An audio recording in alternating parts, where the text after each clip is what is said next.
2.1 problems. I said this in the video lesson, but this is actually something that is actually on the AP exam. So try to get it right. The AROC, average rate of change.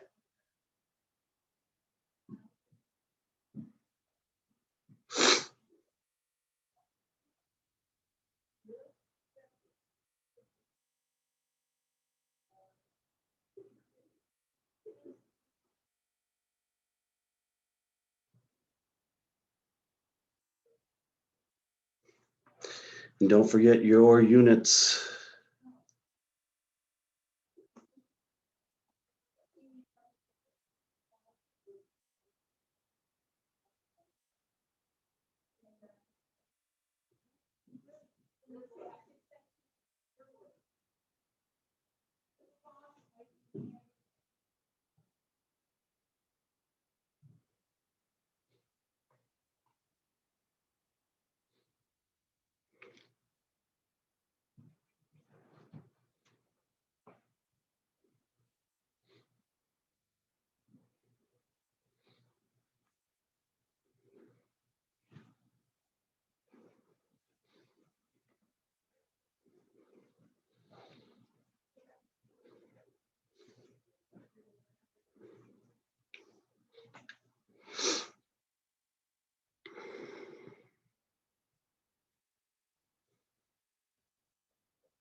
I'm unusually quiet today, letting the algebra do the work. All right, limit as x approaches c, all this, there's no holes, there's no problems, there's no fractions, so we just plug it in. Equals 2 c to the third, 3 c to the second, c minus 1. This one, there's holes on the bottom, but the bottom can never cause, there could be holes on the bottom, but not in this case because it's +9. So no matter what C is, it's going to be positive plus positive. So we're good. So this is just 2 to the fourth minus 2 to the third. And this might seem ludicrous, but I've actually seen this problem on tests before. You've just seen if you're paying attention. Determine the limit by substitution. -4 plus 3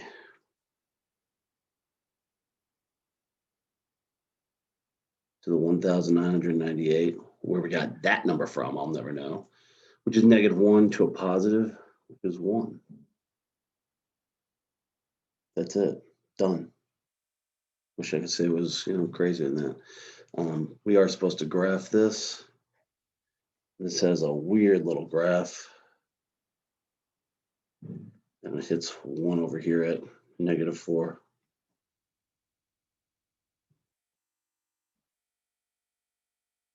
Yeah, whatever. All right, y approaches 2, just plug it in because there's no problems here.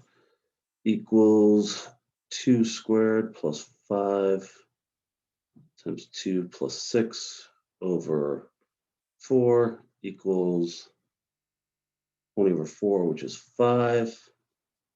If you graph it, you'll get something like this. And the reason it's a straight line, even though it's a squared, is the y plus 2 factors in perfectly. And it just hits the point over here at, so easy to make that mistake. At 2, it hits 5. Limit of I and tx. Hopefully you remember something about this. We'll do the graph first.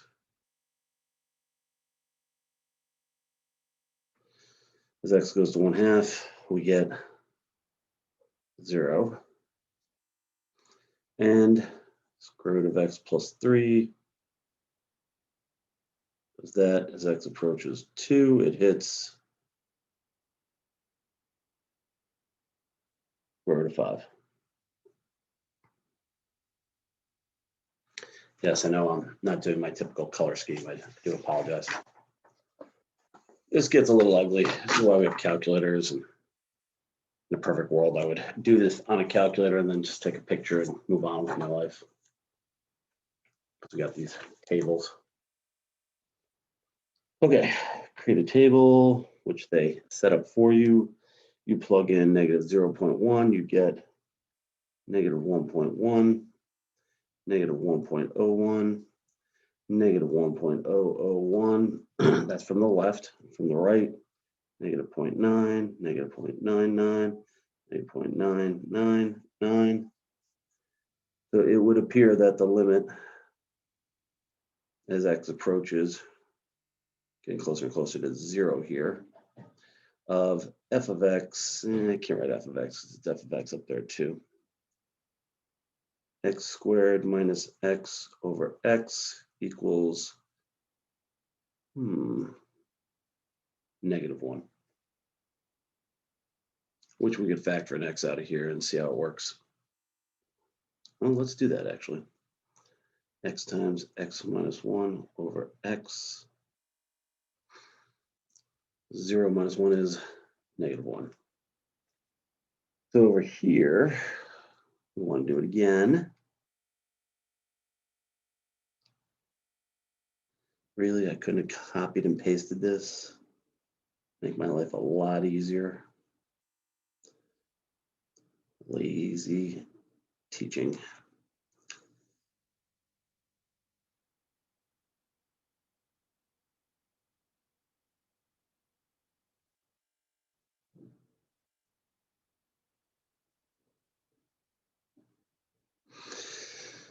So plug them in, I get negative 0.17,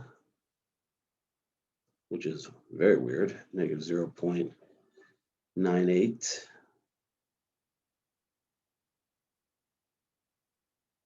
0.98. I thought sine of x, oh wait, this is something else. Interesting. 0.98, so it's kind of bouncing around. Over here, I get the same with negatives, 0.17, 0.98, negative 0.98. It's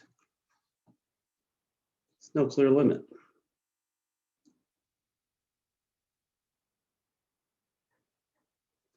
Interesting. Yeah, if I know this means sine of infinity, and at infinity, it's bouncing back and forth between 1 and negative 1, which is kind of what it looks like it's doing. Interesting.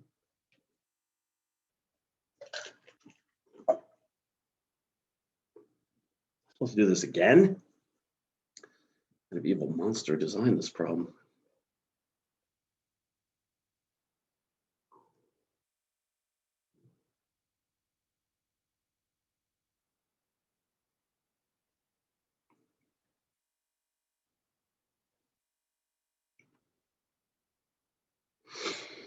And this is really small number, 10 to the negative 6. And this is negative 8 times 10 to the negative 6. And this is negative 1 times 10 to the negative 7. So it's getting smaller and smaller and smaller. By the way, we'll do something similar to this in January, if I'm not mistaken.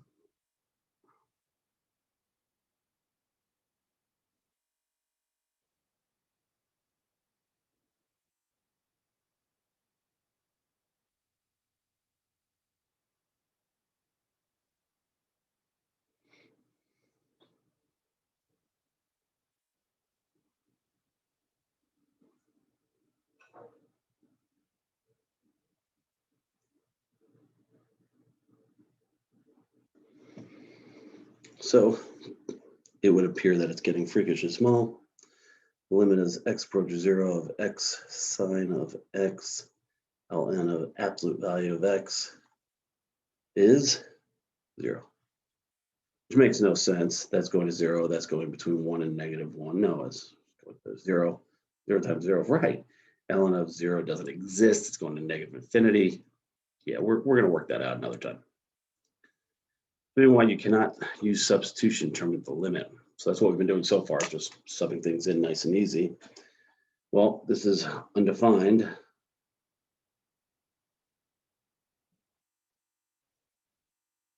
At x equals 0. So as of right now, the limit does not exist. I'm going to put in by substitution because I believe this would actually be infinity. Because if I graphed it, I'd get something different.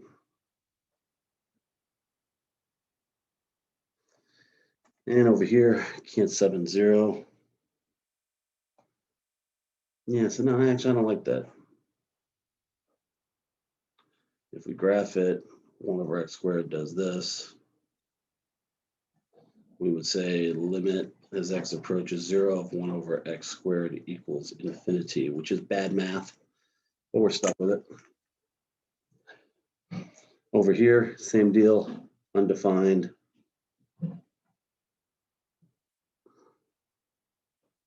At x equals 0. So we do this thing, 16 plus 8x squared plus x squared minus 16 all over x. No x squared there, my bad. Cancel, cancel, cancel, cancel, cancel. Still a limit here. I haven't plugged in.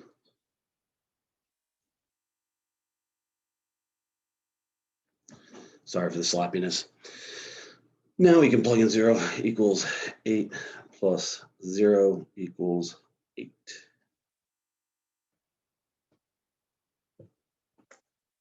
That's a lot of writing. Gonna cramp up my hand again. Determine the limits graphically, confirm algebraically.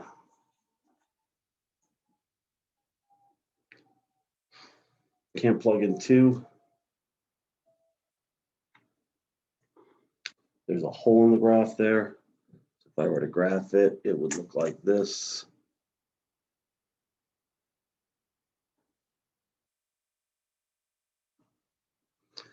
There'd be a hole right about there at 2, something like that.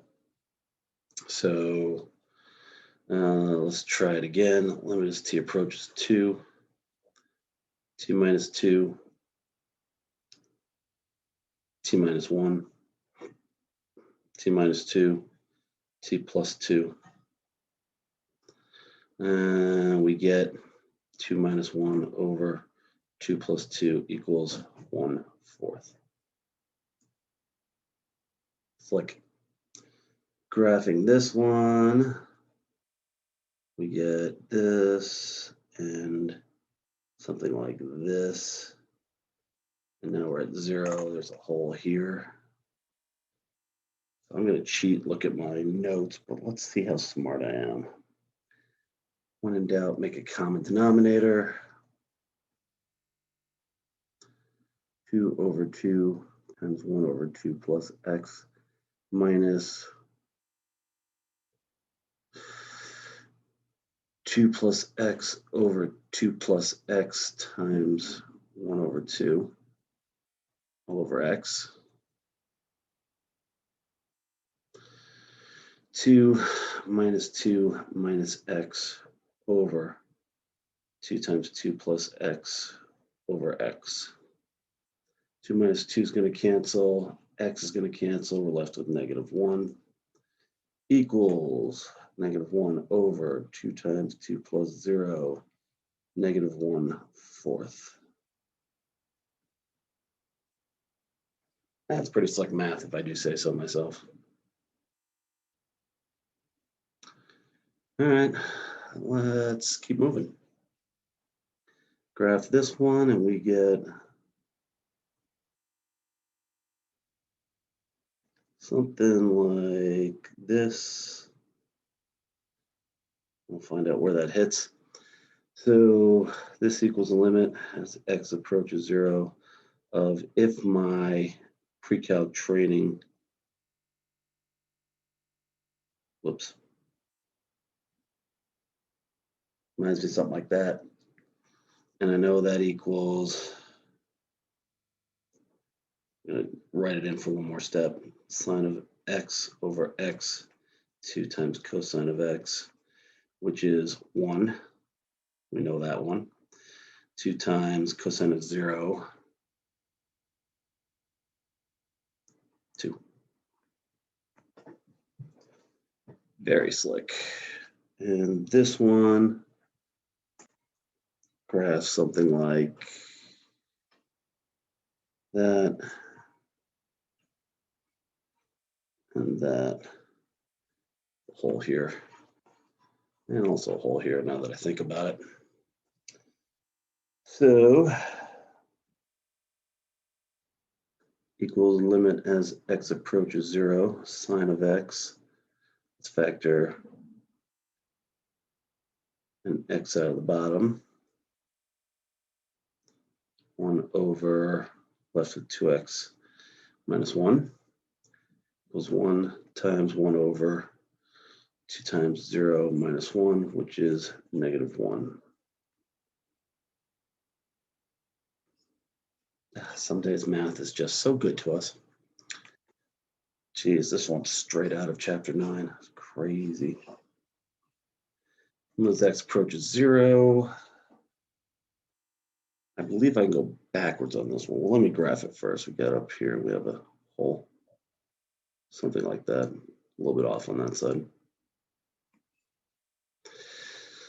So let's do the fraction thing. Limit as x approaches 0, x over x, sine over x, sine of x over x equals, got to cancel it first, otherwise you get 0 over 0, and that's a whole nother can of worms. 1 plus 1, which is 2. By the way, you should always confirm all these by graphing in your calculator. I'm sure you're happy. Something weird like that. Ooh, let's test it. Let's see what kind of mad factoring skills I do or don't have. X and 5.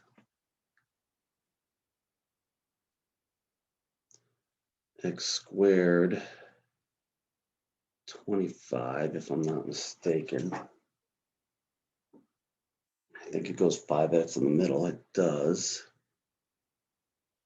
This is so same sign, opposite sign, always positive. I really blew it here.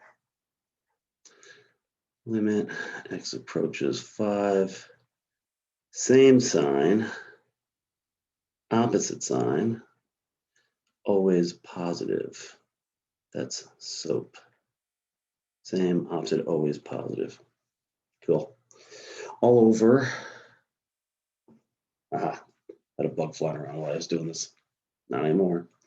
X minus 5, see ya, equals 5 squared plus 5 times 5 plus 25, also known as 75. Oh, that was cool. I'm actually like kind of impressed with myself right now. Okay. Use the graph to show that the limit does not exist. X approaches 1. Graph it, and we get this on one side, this on the other. Right, so one's going to positive, one's going to negative, and it's not coming from both sides.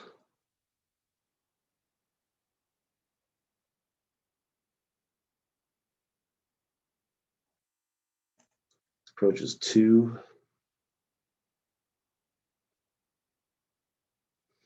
There's actually another asymptote here at -2. Not that we care, but hey, why not be thorough? Something like that, and like that. Again, positive, negative. This doesn't have a one-sided limit.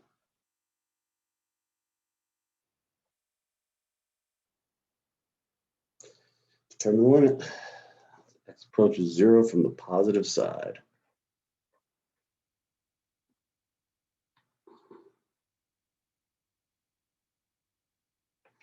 That's the positive side, so it is 0. Now I don't have to graph it again from the negative side. It is -1. This is just practice. Make sure you know what you're talking about. This is a classic. You should definitely know this one, x over x. When I say classic, I mean you'll see it regularly. Plug in 2 over 2, you get 1. Can't plug in 0. Plug in -2 over -2, you get -1. So 0 from the positive side, 1. From the negative side, -1. I know I should have written that in red, but yeah, he'll survive. All right, and now our funky little silly graph that I give you to see if you really know what you're talking about. So limit, and be careful, slow the brain down, make sure you get them all. Limit approaches -1 from the positive side, 1. It's already written down. Yeah, we get to write true or false. Limit approaches 2 in general. It exists, it's 1. That's false. This should have an equals in there. That's very upsetting. 2 for f of x equals 2. Yeah, that's what I just said. No, it's 2, so that's false. Because it's a limit, it's not the function itself. 1 from the negative side is 2. That's true. X approaches 1 from the positive side of f of x. Yeah, we already been doing that. So 1 from the positive side is 1. That is true. 1 x approaches 1 does not exist. That is also true because we have 2 different limits. This is going from here and that's going from there. We go 1 and 2. 0 of fx positive. Yep, that's true.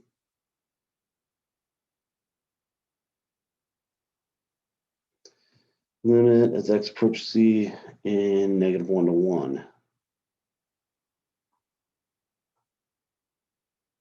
It's like, no, it doesn't. This is an RTFQ moment. From -1 to 1, not including the corners, because of course you can't fit the corners. Yeah, that's true.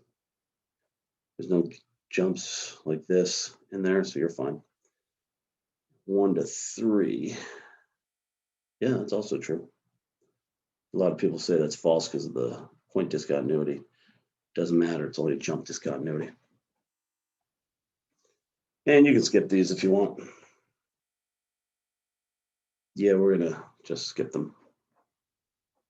I'm gonna go delete them from my notes. Happy mathing.